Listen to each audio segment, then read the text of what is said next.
Welcome to Priyanka's food cloud. ঘড়ির কাঁটায় বাজে ঠিক দুপুর 2:50। আমি রয়েছি ব্যারাকপুর স্টেশনের কাছেই। তোমরা বুঝতেই পারছো আমি কোথায় চলে এসেছি। একদম ঠিক ধরেছো, আজকে চলে এসেছি দাদা বৌদিতে। দিনটা ছিল মেঘলা, একটুকু রোদ ছিল না, আর খুব সুন্দর ফুরফুরে হাওয়া বইছে।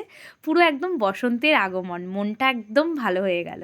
আর তার সাথে ছিল একদম ধোয়া ওঠা গরম গরম বিরিয়ানি। কিন্তু বিরিয়ানির আগে আমরা যেটা নিয়ে নিয়েছিলাম সেটা হচ্ছে ফিশ টিক্কা কাবাব।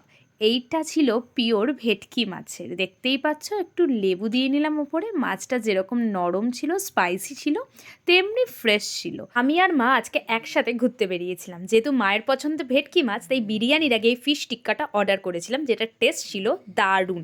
আলাদা করে কোনো স্পেশাল ডে, বার্থডে আর উইমেন্স ডে আমার আর মায়ের কিন্তু লাগে না। দুজন যেদিনই ফ্রি থাকে বেরিয়ে পড়ি। আর এই দুজন মানে দুজনই, পরিবারের অন্যান্য সদস্যরা কিন্তু সেই দিন থাকে না। এটা আমাদের একটা পার্সোনাল ডেট বলতে পারো মা মেয়ের।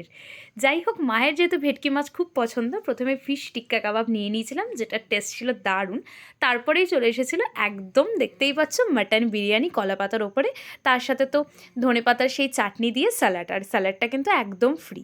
দাদা বৌদির বিরিয়ানি নিয়ে প্রচণ্ড কন্ট্রোভার্সি আছে, তাই ভালো খারাপ আমি কিছুই বললাম না, বাট মাটনের কোয়ালিটি খুব ভালো। মাঝে মধ্যে খেতে কিন্তু বেশ লাগে। ভিডিওটা ভালো লাগলে কমেন্টে জানিও। টাটা।